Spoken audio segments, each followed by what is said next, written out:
quise comentar en una sesión, es que el tratamiento con antibioprofilaxis a largo plazo entre los cuadros agudos es muy importante, sobre todo en pacientes que siempre pueden tener una infección, como son los pacientes con catéter, diabetes, etcétera, etcétera. Vuelvo a insistir, diabetes es una epidemia, no es una pandemia necesariamente, es una epidemia en nuestro mundo, prácticamente como si fuera un proceso infeccioso. Entonces, por eso siempre insistimos mucho.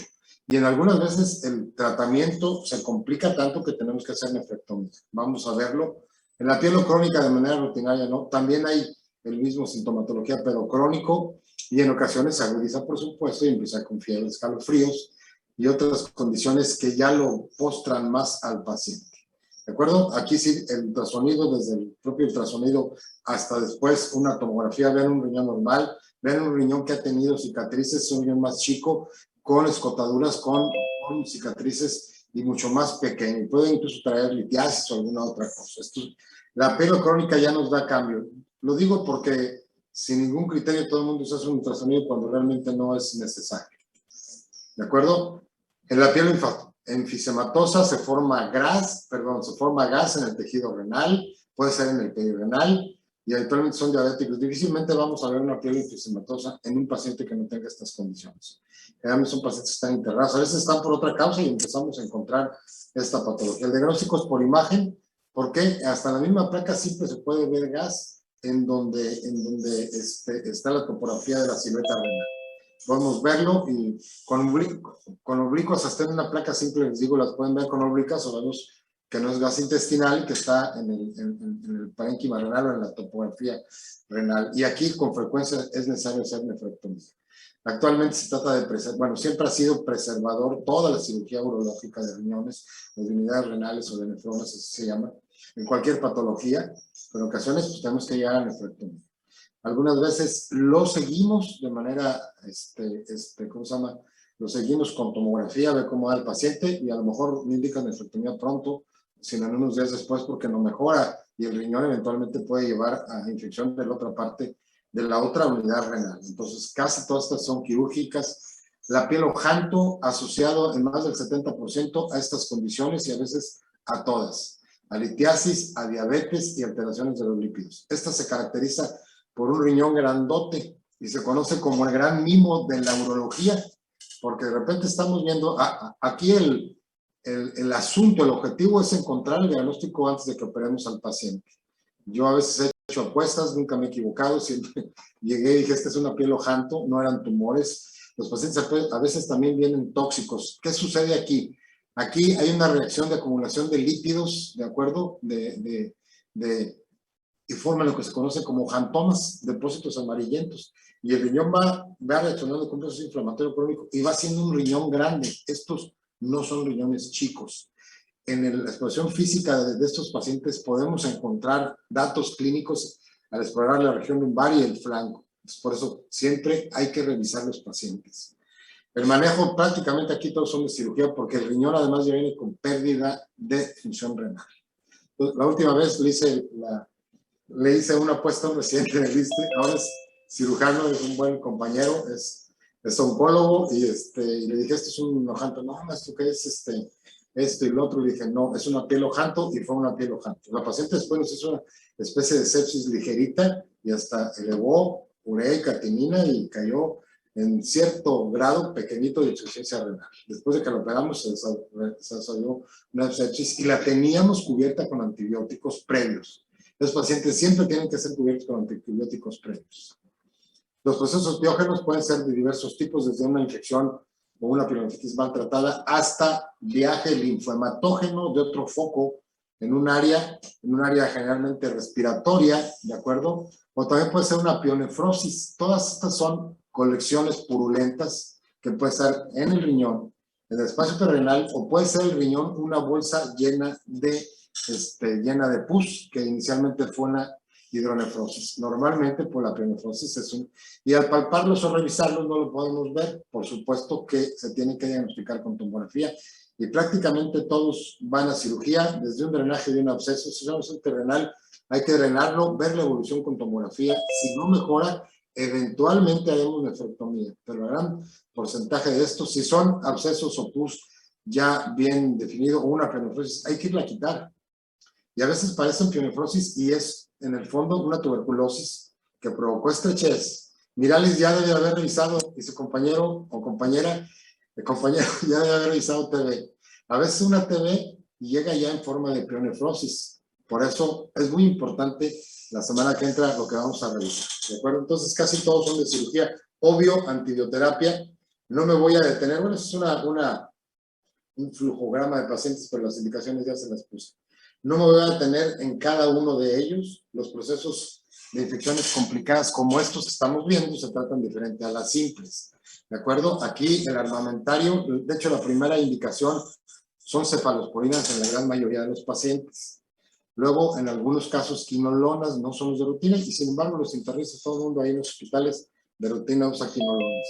Y los aminoglucósidos siguen siendo antibióticos preponderantes, aunque la publicidad o la cuestión médica nos hace ver que ya los vemos como si fueran unos diablos. En realidad son antibióticos muy, muy útiles. Debemos seguirlos usando. Yo no los vi ya en los últimos años usarlos. Ayer revisamos una plática totalmente actual de un buen compañero urólogo, el doctor Colunga, que en otra ciudad, en su colegio médico.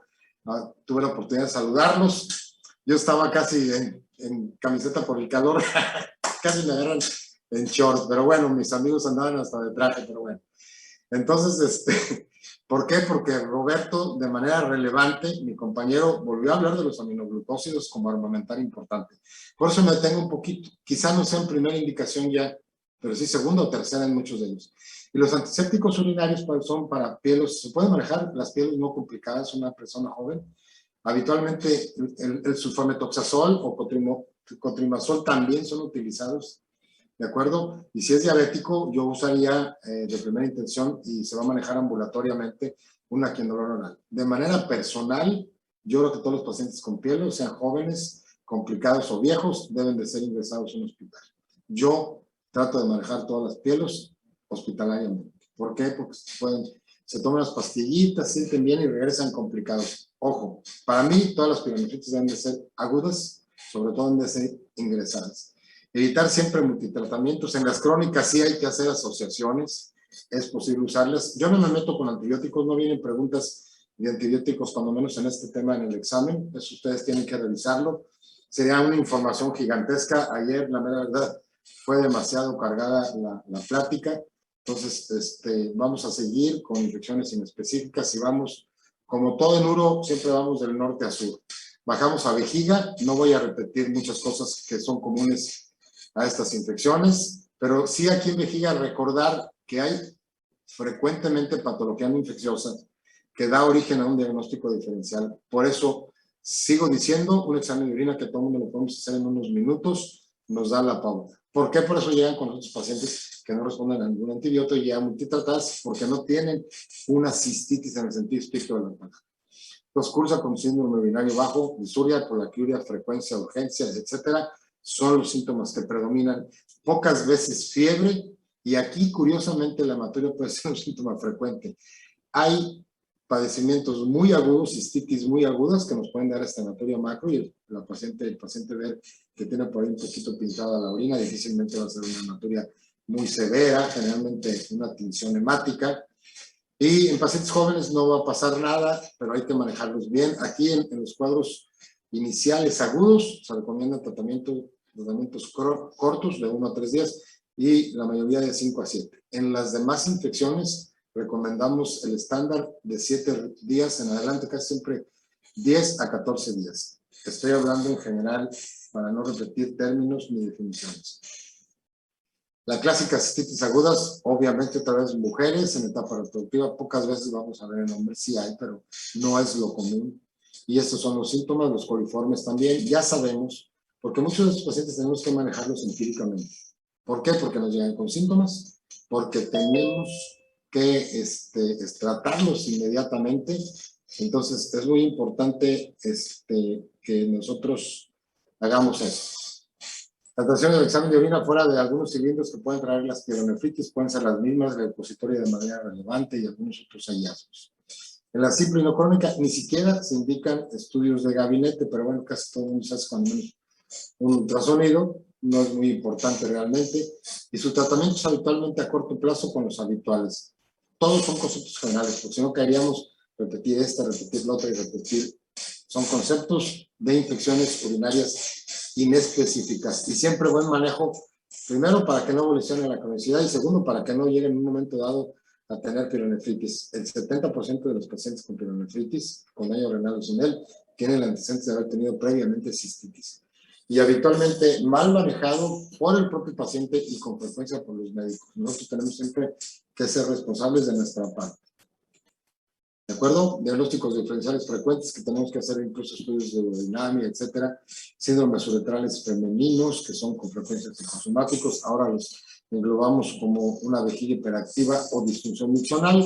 Para eso haremos estudios de hemodinamia o de radiología, inclusive cistoscopías también.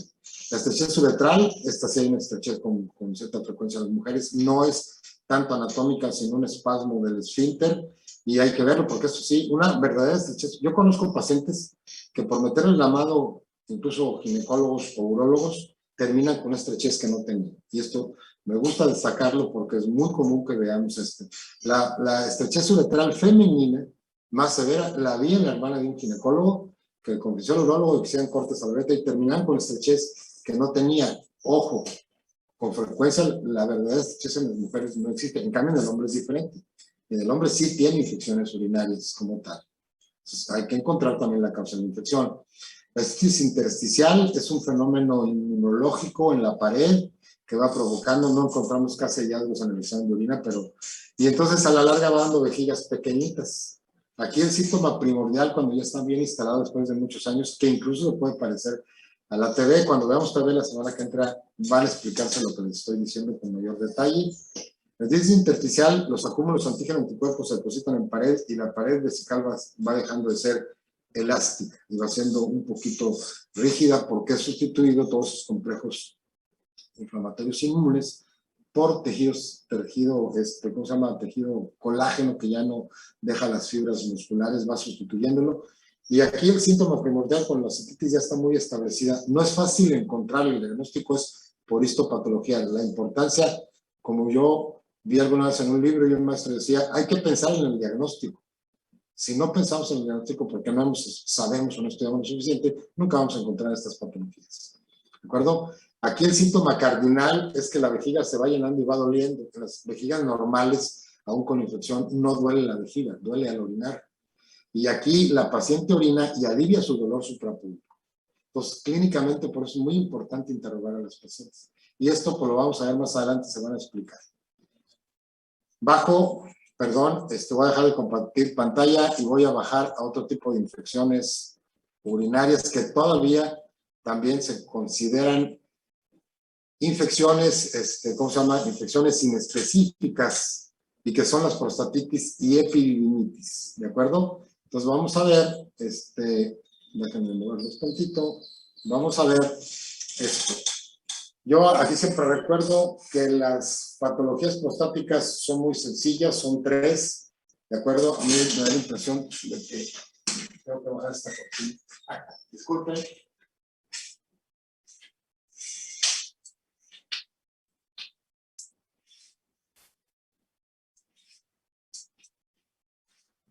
Sorry, cuando menos cortina persiana, en realidad te parece cortina. Muy bien. Aquí siempre hablo y lo vamos a ver repetir o ver con detalle con hiperplasia y cáncer de próstata. La próstata solamente tiene 3 enfermedades. Hiperplasia, cáncer de varones mayores. La prostatitis es de varones mayores, pero mucho mayor de varones jóvenes en etapa reproductiva de su vida. Estoy hablando que es más frecuente en hombres. Muy bien. La prostatitis es más frecuente en hombres que en mujeres. Ríanse porque si no me voy a ir traumado. Muy bien. Cuando están en presencial se alcanzan a reírse. No se ríen porque no están atentos a la clase, pero bueno, yo sí me río. ¿De acuerdo? En la tercera patología de la próstata, pues es la prostatitis, ¿de acuerdo? Y aquí con frecuencia el diagnóstico es un poquito complicado, les voy a explicar por qué. Porque la mayor parte de las prostatitis, que aquí están clasificadas, no son bacterianas. Y hay una entidad prostatodinia que es un equivalente psicógeno también de lo que conocemos como síndrome uretral femenino. Cuando vimos en biología, yo les platicaba que hay un equivalente en los pacientes femeninos a masculinos en la etapa media de la vida, 40, 45 por ahí, quizá antes. Entonces, estas 4 tipos de prostatitis son las que normalmente vemos, no son las que normalmente vemos, son las que existen. Y la bacteriana aguda, la crónica, la no bacteriana y la prostatodinia, vamos a ver en qué consiste cada una. En la bacteriana aguda, como cualquier infección en específica, hay cuadro febril, hay dolor, los dolores de próstata pueden ser muy localizados en el área suprapúbica, pueden irse a perineo o a escroto, inclusive recto.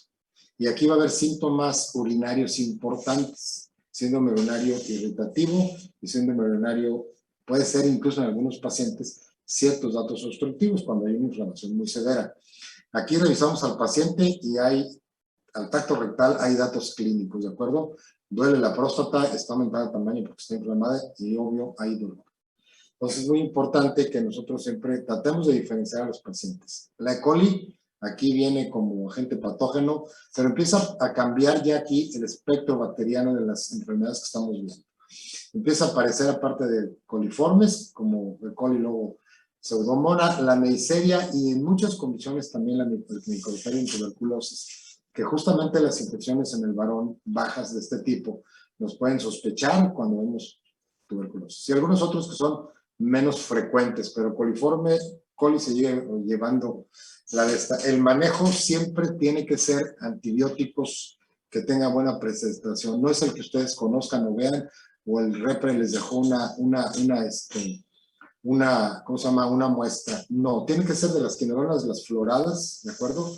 Levo es una de ellas, Cipro no es, aunque está indicada también. ¿Por qué estos medicamentos, ampicilina, que ya casi yo creo que ya no existe, no se usa, yo ya no la uso hace mucho tiempo, pero es un buen antibiótico, de hecho está indicado, por ejemplo, en infecciones urinarias no complicadas, ayer en la revisión lo vimos, sobre todo, por ejemplo, embarazadas, es muy útil la ampicilina. Y estas otras penetran. ¿Por qué esta característica? Porque la prostatitis con frecuencia va a la cronicidad porque la tratan mal. Esta debe tratarse siempre, inclusive aunque demostramos que es bacteriana, 4 a 6 semanas, porque si no vamos a ver a los pacientes que son la mayoría como prostatitis bacteriana crónica, porque no las tratan completamente. ¿Por qué? Porque el tejido prostático tiene que lo tienes que tratar con antibióticos que penetren. Esta característica esta. Si es un paciente de primera vez que viene y no sospecho que sea por actividad sexual de gonorrea o de alguna otra bacteria, empiezo yo siempre con trimethoprim. Es el que mejor penetra a tejido prostático. Y estas indicadas sobre todo para clamidia o gonorrea inclusive. Y dar sintomáticos de cualquier otro tipo. En la bacteriana crónica, pues vas a tratarla crónicamente siempre de 4 a 6 semanas. En la no bacteriana y la prostatodinia, estas son 8 veces más frecuentes que las otras. Son la mayor parte de nuestros pacientes.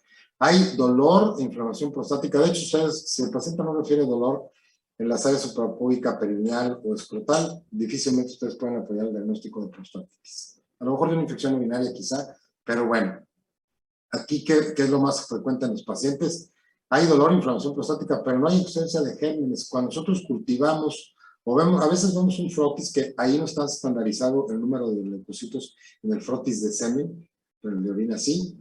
Normalmente vemos leucocitos, a veces ni siquiera muy importantes, y sospechamos que puede ser no bacteriana. De todos modos, y a veces tiene que ver con falta de actividad sexual.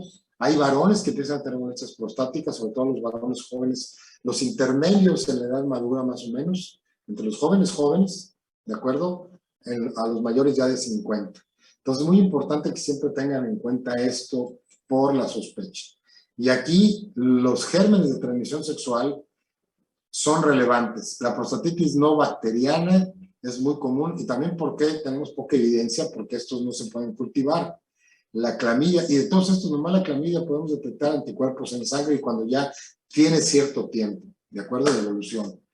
Y aquí con frecuencia, y esto me lleva a lo que podemos repetir quizá la semana que entra en las enfermedades de transmisión sexual, que nosotros siempre estamos hablando, y lo voy a repetir siempre, el varón contagia a la esposa, a la pareja, bla, bla, bla. No, nosotros hombres, también hay hombres que no tienen multiparejas, parejas múltiples, y vienen con gérmenes que habitualmente viven en la pareja. Y puede ser hasta la propia esposa, que en un momento dado el micoplasma que vive ahí en la flora vaginal nos penetra y nos agrede. Entonces, estas son de transmisión sexual normalmente, pero no podemos diagnosticarlas fácilmente. Por eso son las más frecuentes y no podemos cultivarlas. Por eso se manejan también con antibióticos, ¿de acuerdo? Ya un poquito enfocados, la diplosa, la minoxiclina, enfocados, pero utilizar para mí sulfamethoxamina en esos pacientes también es muy útil. En la prostatodinia, el paciente tiene síntomas, le duele, pero nunca encontramos nada, ni al tacto ni siquiera le molesta, no hay nada de examen de orina, hacemos cultivos seminales y no reportan. Entonces son pacientes que con frecuencia no los deja su vejiga. Ya sabemos también que en el varón hay vejigas hiperactivas y que hay que documentarlas también con estudios de urodinamia. Después de muchos años se ha empezado a investigar, ya sabemos que también varones están afectados y lo conocimos, o todavía en algunos libros viene como prostatodinia, molestias prostáticas en la que no encontramos evidencia de patología orgánica o infecciosa.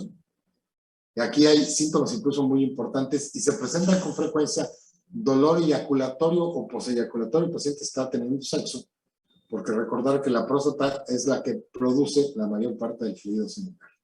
Cuando se pueden confundir con hiperplasia, pero no hay crecimiento de la próstata.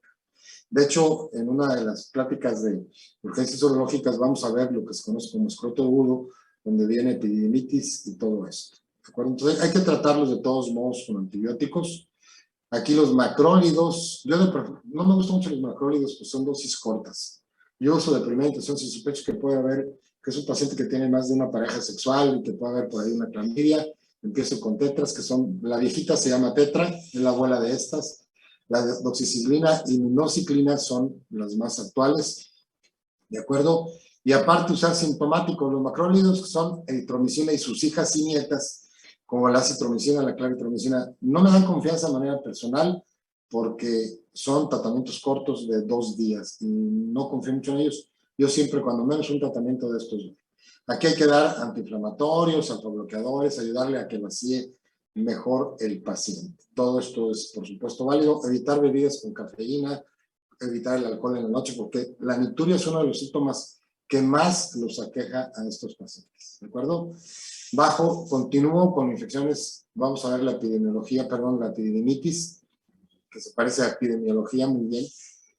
Aquí es muy importante saber qué tipo de paciente masculino estamos viendo. Desde niños, que pueden llegar con epididimitis, hasta hombres jóvenes, ¿de acuerdo? O adultos ya arriba de 50 años, no hablo de la tercera edad, porque desde los 50 más o menos ahí se cree que inicia la hiperplasia y muchos de estos nos llevan también a esto. Algunos de ellos tienen antecedentes de instrumentación urológica, quiere decir, le pusimos una sonda, le hicimos una endoscopía, y siempre hay que usar antibióticos porque provoca en el varón no solamente una infección urinaria, y en la uretra, donde estamos cambiando la sonda, haciendo algún procedimiento. De ahí, por vía canalicular, se va al epididio y provoca epididimitis. Por ahí viajan las bacterias por el deferente y llegan al epididio y al testículo incluido. Entonces, los agentes etiológicos y el tratamiento obvio dependerá si son niños, jóvenes o adultos jóvenes o mayores de 50. ¿De acuerdo? En la primera etapa de la infancia siempre investigar infecciones urinarias, ¿de acuerdo? Y sobre todo anomalías congénitas que pueden estar provocando una infección. Un niño y una niña no tienen por qué tener una infección urinaria, no tienen factores niños y niñas normales. Si tienen una infección urinaria, inmediatamente hay que pedir estudios de uroradiología, desde una urografía hasta una urotomografía, cistografía, ¿de acuerdo? Si son niñas, la frecuencia de reflujo es muy alta, entonces siempre, y vuelvo a repetir, no nos veamos con la cinta que los estáfilos, el E. coli aquí sigue siendo también el más importante de los gérmenes. En la segunda etapa, que a lo mejor están ahí la mayor parte de los hombres jóvenes, como los doctores que están aquí sentaditos, creo yo, escuchándome, a lo mejor es que ya están sentados. Son los pacientes de la juventud a la madurez, digamos 40 a 45 años, desde los 15, 18, 20, ¿de acuerdo? Y se manifiesta aquí las epididimitis generalmente por gérmenes que tienen que ver con actividad sexual. Entonces aquí la clamidia, como la última que vimos, la prostatodinia, son los más importantes. Y algunas de los habitantes de la flora, vaginal de la pareja, como diaplasma, tricomonas, etcétera, nos pueden afectar.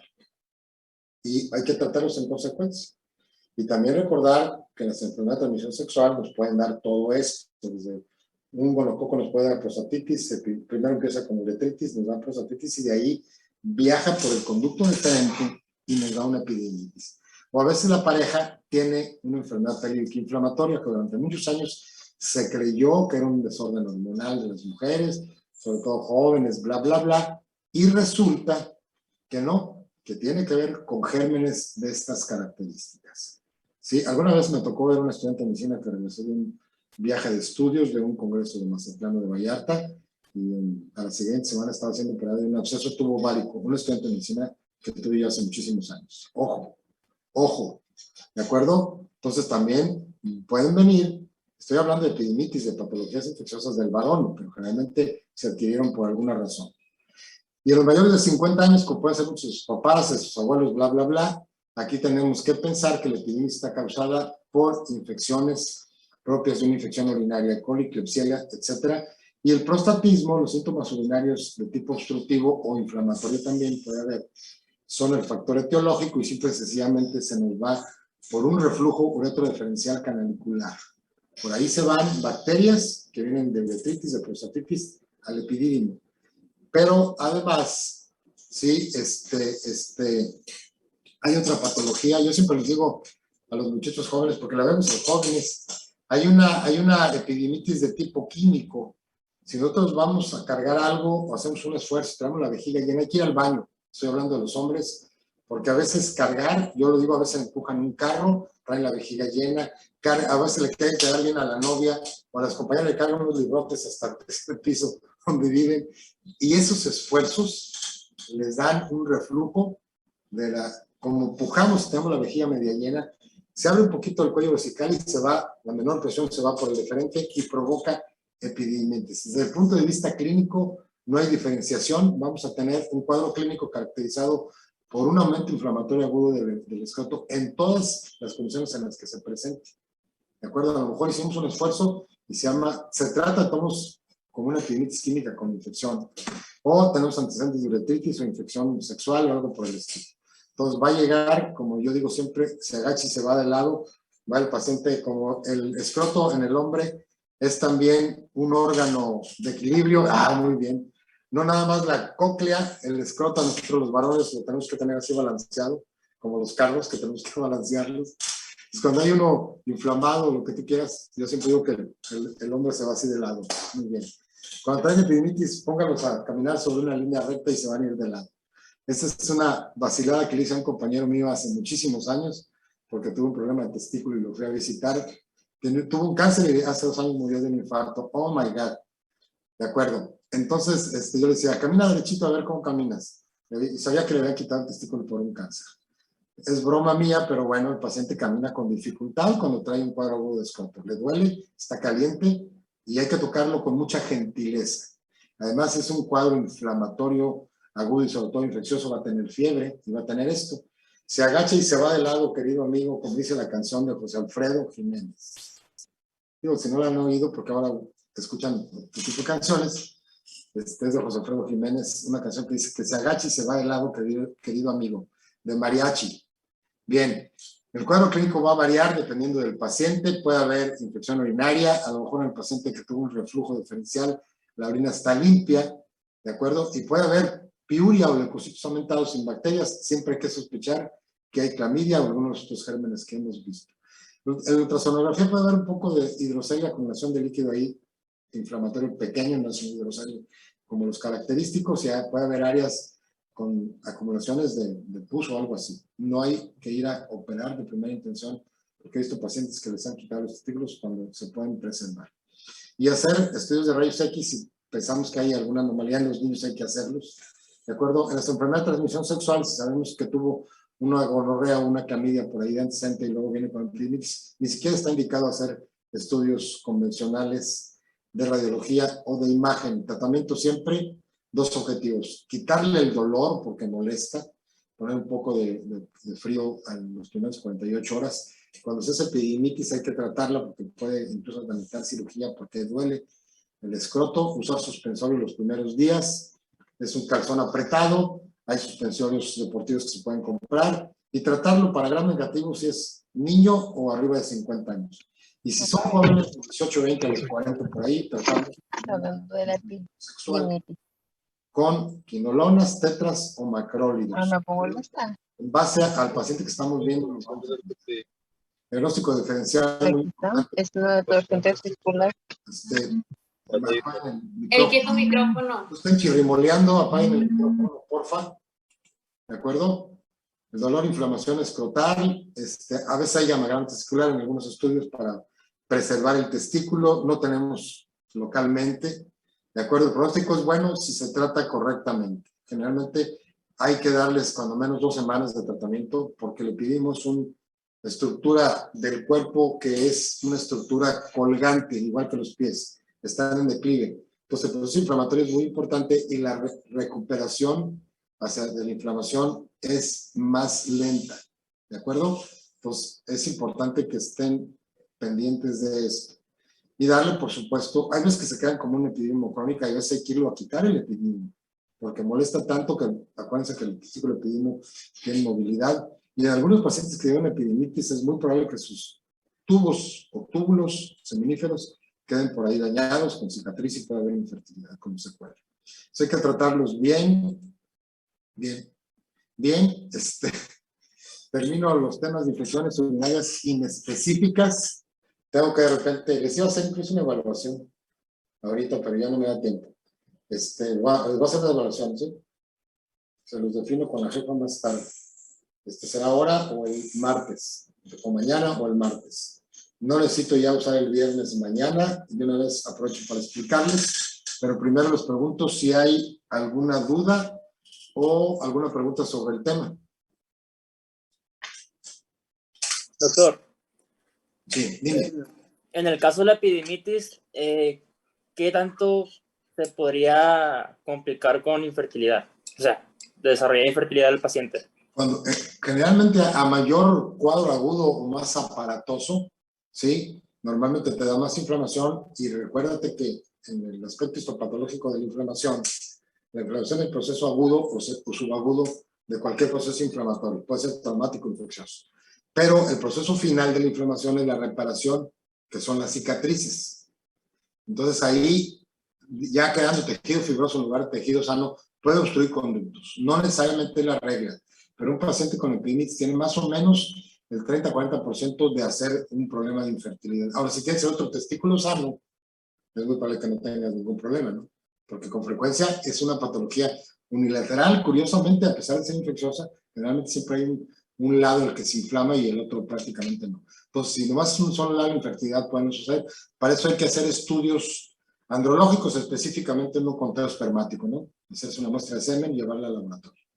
Buena pregunta, Antonio. Tengo un paciente que sí quedó infértil porque andaba quedando bien con la novia, estaban en un concierto, tenía ganas de orinar, no había pandemia hasta hace muchos años, me quedaba como de aquí a la escuela de medicina, yo vivo acá pegado, acá en la quinta sección, en la campiña, y entonces caminar hasta la escuela, el cuate nunca fue al baño, hizo una epidemitis muy severa, le querían quitar porque el ultrasonido Doppler notaba que había poca circulación en el testículo ya. Sin embargo, no quedó infértil, perdón, porque tenía el otro testículo sano. El testículo no se lo quité, la mera verdad lo querían centaviar. El testículo te queda, y si te queda doloroso, entonces hay que ir a quitar el epidídimo, que es el doloroso, ¿de acuerdo? Y dejas el deferente y la vasculatura. La epidimectomía es más difícil que una arqueectomía. A propósito de lo que preguntó su compañero Antonio, ¿de acuerdo? Los voy conociendo poco a poco. Después del primer examen casi los conozco a todos. Está muy bien. Les iba a pasar lista personal, pero espero que ¿cómo se llama? Miralis me haya pasado lista. ¿Alguna otra pregunta? Doctor, no es pregunta, pero el martes es día festivo. No me friegues. Sí. Yo así vivo. La semana pasada le estaba comentando, el día 1 de octubre, yo trabajé 35 años en el ISSSTE, aparte fui residente del ISSSTE. Y el 1 de octubre es festivo, es como domingo para los que trabajamos en el ISSSTE. Y esta vez cayó en viernes. No me has de creer, pero ya era urólogo. Ahí voy yo a trabajar un 1 de octubre, y nomás estaba la gente de guardia. Y yo dije, ay, cabrón, encontré lugar en el estacionamiento, bien fácil. Ya que me fui metiendo a firmar allá listo, dije, no manches, cabrón, es 1 de octubre. Bueno, Así paso yo de repente. Bueno, entonces empezaremos con ustedes. Demonios, ¿por qué es festivo? A ver, ¿qué día es o qué? El Día de la Raza, doctor. Ay, sí, mucha raza. Ok. ¿Qué pasó, raza? Esa es la raza. Nadie se acuerda de esas tonterías y este es un festivo que deben de haber quitado hace años y poner otros que son importantes. Bueno, está bien. Yo siempre soy así arregladito y respeto a toda la gente. Ya se me va a acabar el tiempo. Está bien, empezaríamos con ustedes el martes. Mira, Lizote, gonorrea, sífilis, chancroide empiezan cuando menos empiezan en esa clase. Y los El otros jueves, doctor. preparados. ¿Sale? Ok, sería el jueves y viernes de la semana que entra. Vamos a suplir el martes que es festivo. Y disfrútenlo porque disculpas por lo rápido que doy la clase, de eso sí me puedo disculpar, ¿sale? Porque a veces es mucho. En cambio, el doctor Colunga ayer hasta me aburrió a mí, pero es muy buen amigo mío, un urólogo. Suerte, cuídense mucho, pásame la lista de los que faltaron. Mira, Liz, no te hagas la oxisa. Ok, gracias, Luego, doctor. la próxima clase les voy a comentar, les iba a hacer incluso una evaluación ahorita, pero no me da tiempo. Prepárense porque les voy a hacer evaluación de semiología y exploración física. Alcanzo Muy ya, bien. ya se me va a ir el tiempo.